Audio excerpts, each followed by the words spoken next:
Aujourd'hui, je voudrais vous parler de conduite du changement.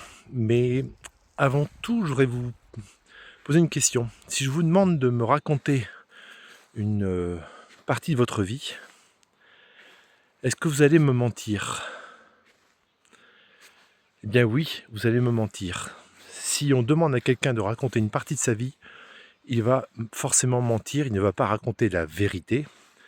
Tout simplement parce que notre cerveau, comme l'explique très bien Buchemer dans Neuromania, eh bien, reconstruit des images.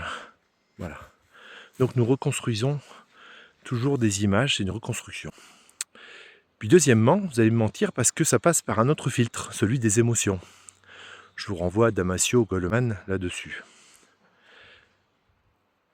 Donc deux personnes qui ont vécu la même situation n'auront pas le même vécu, ne raconteront pas la même histoire. Donc tous les deux vont mentir par rapport à la vérité. Je fais un parallèle par rapport justement à l'organisation des entreprises, au changement, à la volonté de changement dans les entreprises.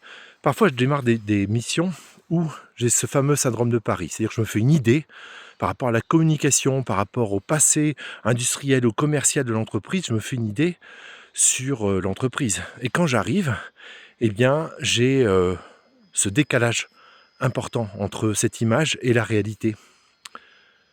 Donc, ce qui est important lorsqu'on veut initier une conduite du changement, c'est de ne pas se raconter d'histoire.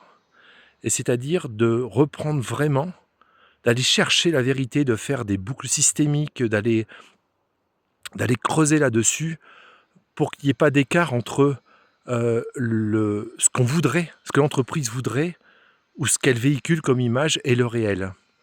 Une fois qu'on a fait ça, oui, on peut commencer la conduite du changement et surtout, on peut arrêter de se raconter des histoires. Bonne journée.